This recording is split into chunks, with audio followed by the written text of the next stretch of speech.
And I'm at a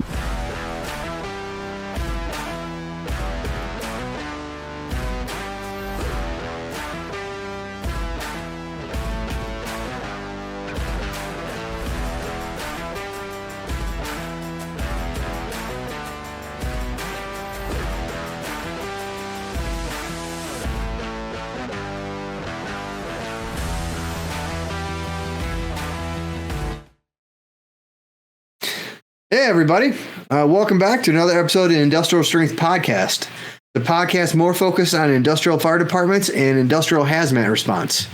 My name is Randy, hazmat specialist. Been part of my industrial fire department going on 18 years. With me are two of the, long time.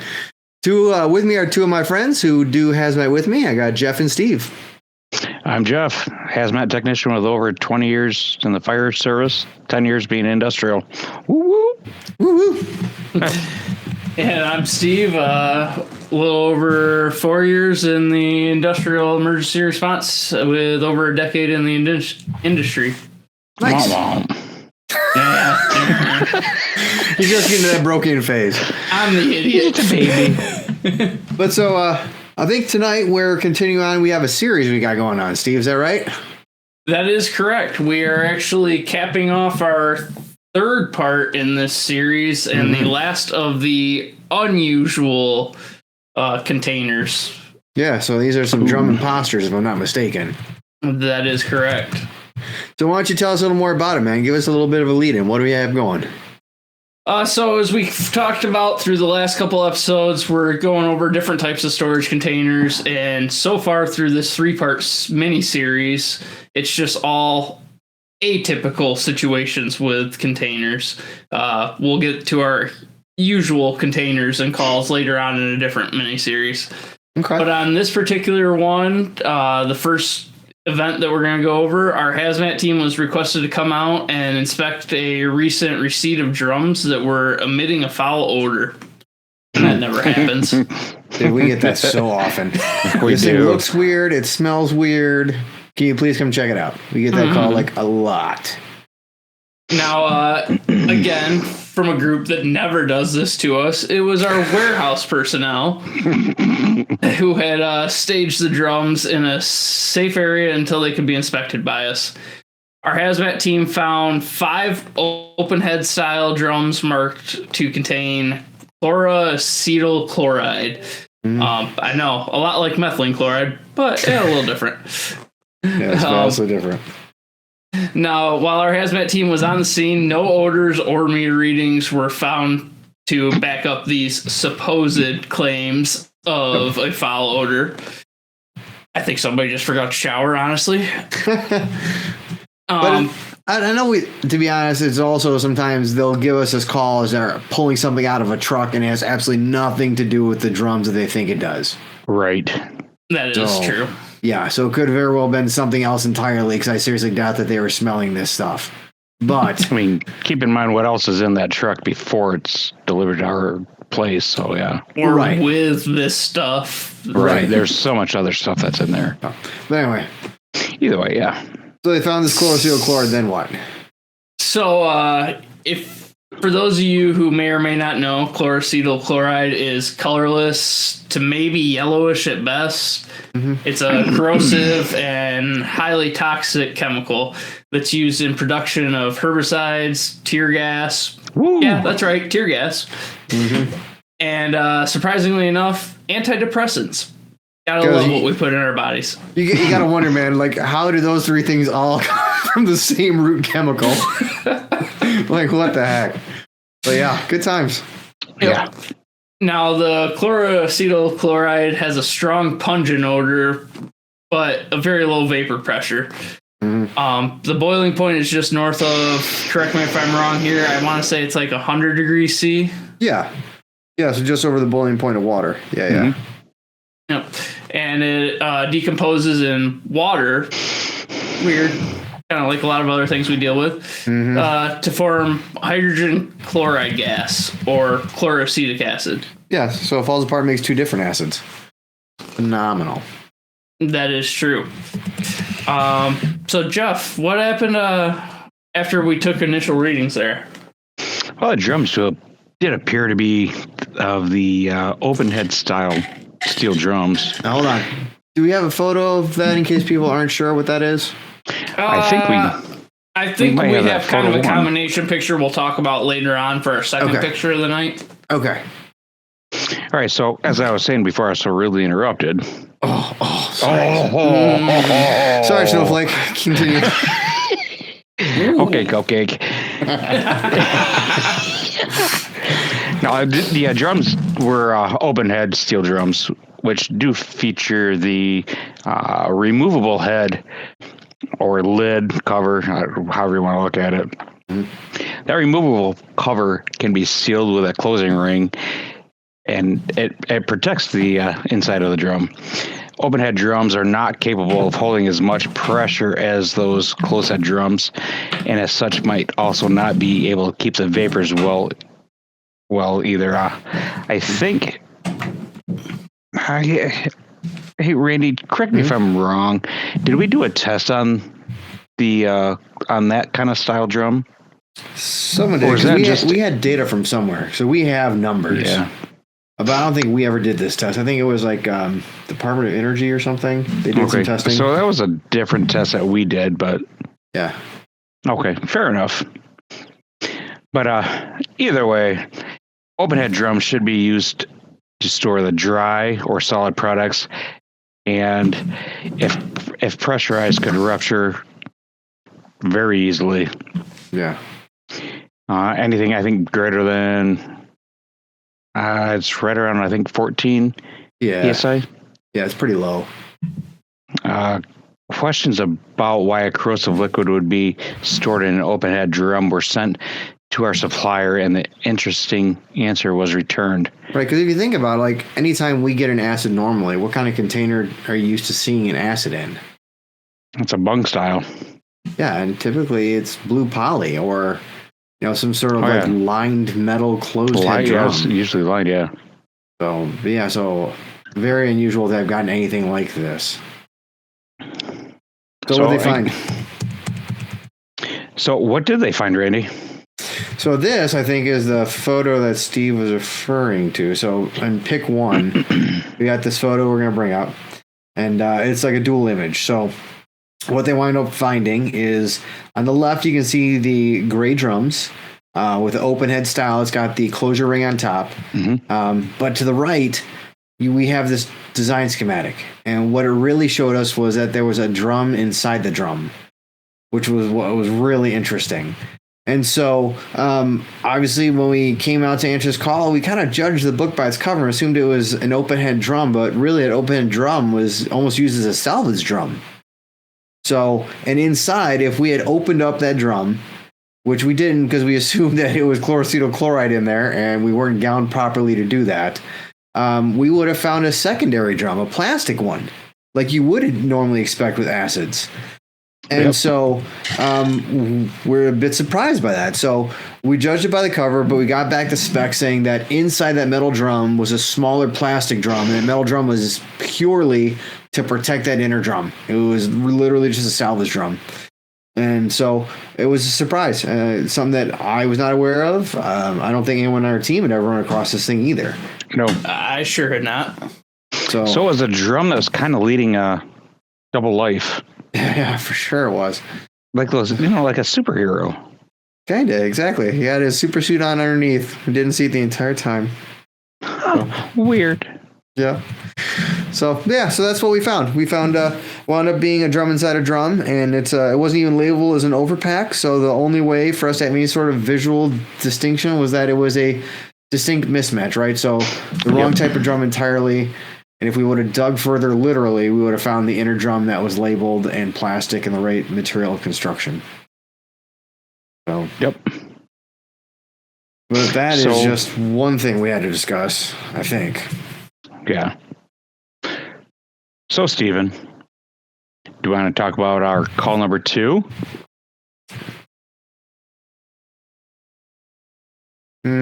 Maybe he does. Maybe he's being tight-lipped. It might be a red team. So how about that? I'll pick up. So I'll talk about call number 2 until Steve comes back to us. So we had a second call. Once again, our favorite group sent us another tip, a hot tip on some more drums. Mm-hmm. But this is something else. So for the second call, not all drums are built the same. We'll start off by saying that. And so one of the things we found was a big distinction in lined drums and the different types of lining that are in drums. And what we found, this wound up being a whole education in itself, which I know I took for granted for a long time. I'd seen a bunch of different types of liners, including for open head and closed head, but some drums come lined. Like I talked about just a couple minutes ago, acid can come in a metal drum if it's lined to protect it. This drum we're going to talk about next was lined as well. But sometimes some drums can have flexible liners, and some can have rigid liners. Some liners come in open top drums, and it's almost just like a bag that you put in there and you seal around with the lid. But some closed head drums can have liners too. It's installed during construction of the drum and it never comes out. It's never meant to be removable. And sometimes it's just very tough to tell it's there. Steve, you back with us?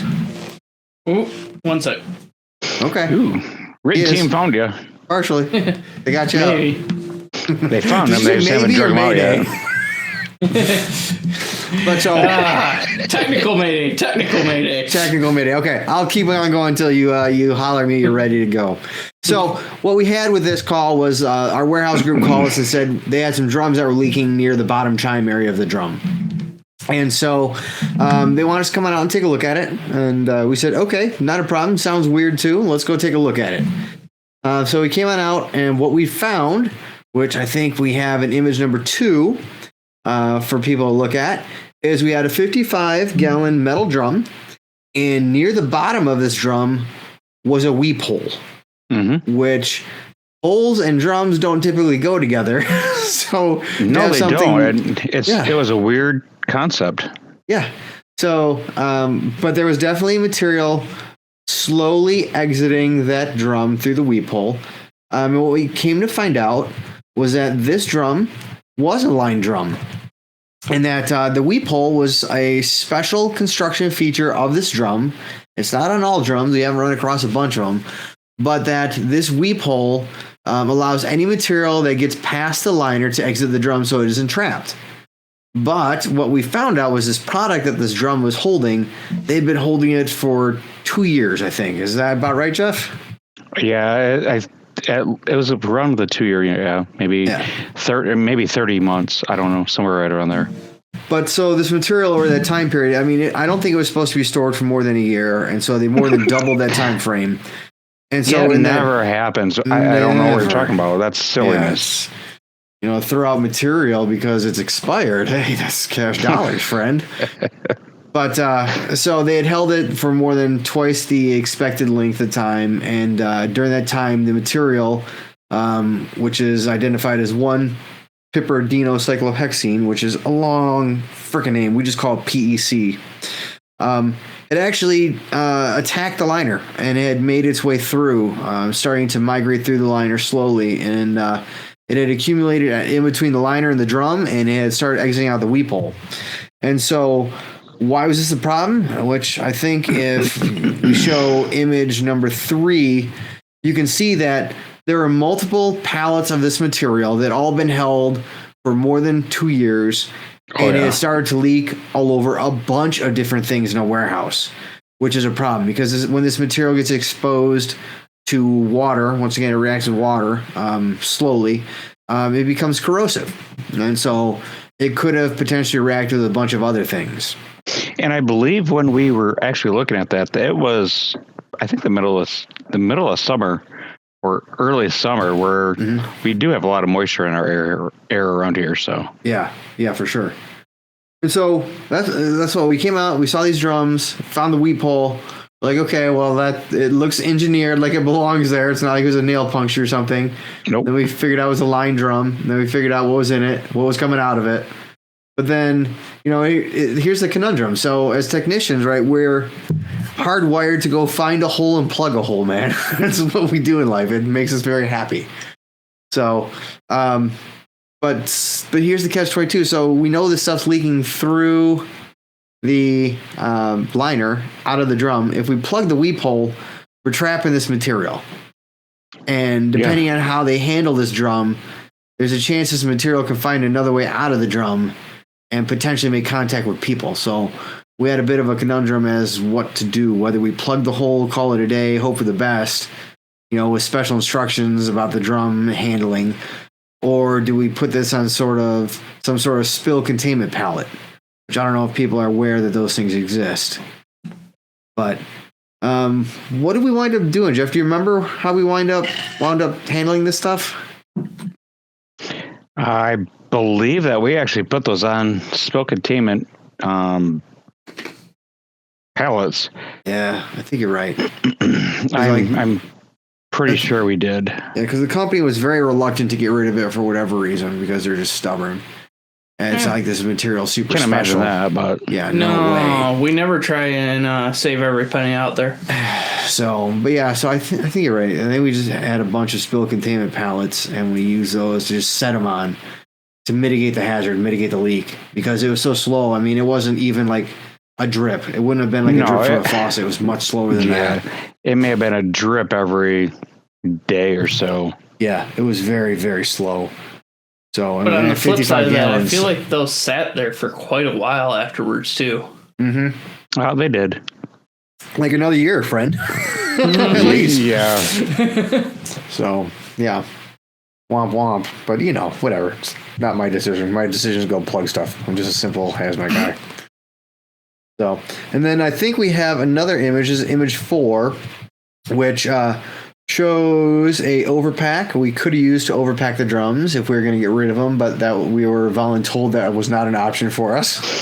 But the other side of the image, though, is the more important thing. If people aren't aware of what a spill containment pallet is, which, once again, a very, very nice thing. We've used it at work multiple times for different products, and it works very well.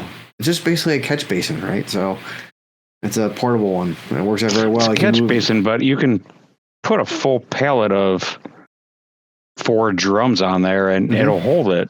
I mean, it's more than just a little catch basin. Yep. And then you can move it around by forklift. It's really nice. Yeah. And then what most people aren't aware is that there's at least two different sizes of that catch basin. There's like a thin one, and I think that's like the bigger one that can hold more. So they're rated by gallonage that they can hold. Yep. So, those big ones can hold a lot. Yeah. I think they're rated for at least 2 drums, full drums, maybe. So. I think we've had upwards of 4 full drums on at a time, honestly. I don't know if it's... Yeah, but I don't know if you can hold all 4. But, as far as containment-wise, no. But no, it can't hold definitely.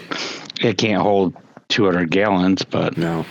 But very rarely are we going to run across it where that could happen.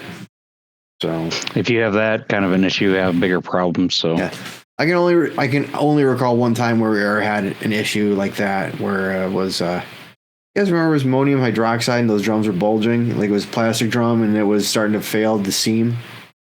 Yes. Sounds very familiar. One of many times, yes, I would imagine, but because that was another time, like because it wouldn't fit in that overpack, like that image of that overpack we had. Yes, I do remember that. Yes, yeah, because it had weeble wobble on top and bottom. We couldn't get them shoved in. Yes, that was awful. Maybe you'll hear about that in a future episode. The Michelin Man expands goes to drums. Yes. Well, the times an overpack didn't suit us well. You'll have that. So maybe we should have that. It'd be a hot takes call. I like it. But okay, so that was our second one, where we had a closed head steel drum, look like a closed head steel drum, typical thing. Wound up having a liner and a weep hole, which is very unusual. So learned the lesson of the day that closed head steel drums can have a liner too. So, but that weep hole is a dead giveaway for us. But I also know that sometimes you can see if a drum has a liner, because you'll actually see it near the bung port. Is that right, Steve? That is true. And actually, our last image of the night kind of shows what that liner itself looks like. And you'll be able to see those composite ports sticking out of that drum itself. You can see a little bit of a separation between that and the bunghole crimps on the metal liner. Yeah. You have your metal neck, and then you have like a poly neck sitting right inside, like nested. Yep. Oh. I mean, you gotta know what you're looking for, but it's definitely something you can see with the naked eye. Unlike that first call that we had, where there was no idea by any of us. There wasn't. Right. There was not. All right. It would have been nice if it said overpack or whatever, some sort of other storage container or something. Yeah, polyline something, but yeah. But no, absolutely. Like I said, that one just threw me for a loop because no indication of it at all. And it's obviously I wouldn't want to open it because when you do that kind of recon, we're not going in like level A suits for opening up a drum of acid. No. But so but yeah. So complete surprise. It was that was a day of imposter drums. It was like these are all imposter drums. Yes. Every day at work is a surprise. So. Is it ever, man? I think one of the big takeaways that, we kind of knew in the second scenario, but not everyone might know, is when you have those lined metal drums and it's got a weep hole that's leaking, very good idea to roll it to where that weep hole's on top. It'll give you a little bit of extra time there. Mm-hmm. Yeah. And you might be able to successfully patch that outer drum and let it cure in time while it kind of leaks into the interstitial space, and then hopefully maybe you can upright it and not have an issue to put it in overpack. Yeah. Right. Hopefully. Hopefully, but it's worth a shot. It depends on. It also depends on where that hole is. Yeah. It depends on where the hole is in that poly. So. Yeah. Agreed. Yeah. You never know. Rolling that drum might make the problem worse. Because it depends on what that liner is, right? Because I think there's some flexi liners and rigid liners that can go in those 55-gallon drums. Yeah. You are absolutely correct. It's rare you see those flexi ones, but it is a thing. Yeah. Yeah, because if it's a Teflon one, those are like shock fracture. Yeah, we've seen those on our site too, so. Oh, we've definitely seen them, but for those out there in the general public, it's a little bit of a rarity. Right. You think so? And there's no way of telling from the outside. Way. That's the downside. It's cheaper. Yeah, but also with that flexi, they don't really get to reuse it as much as they do with the solid one. Agreed. Yeah, that's what they want you to believe.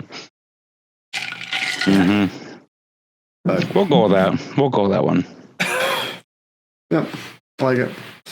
All right, I think that's what we had for this episode, Steve. Am I right? It is. That is right.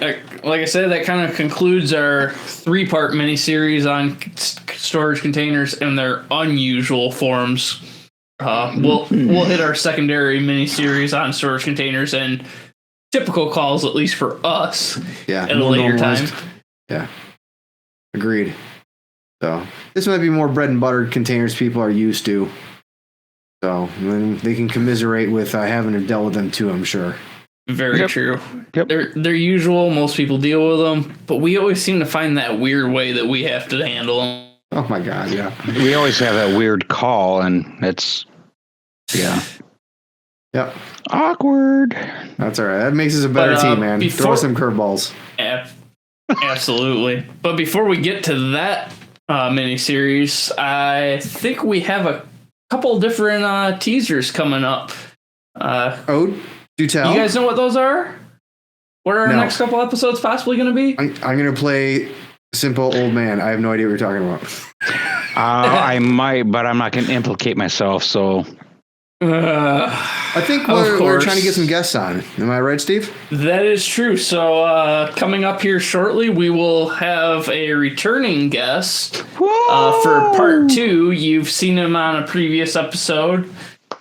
We talked about his nuclear experience, and in this continued episode, we're going to talk about pyrophoric materials and tying in with what we've been talking about, storage containers. I love it. we'll see how those two mix or I don't. love it. Or don't, yeah. Yeah. Dang, you caught me. Well done, sir. Well done. Chemistry joke at the top. I love it.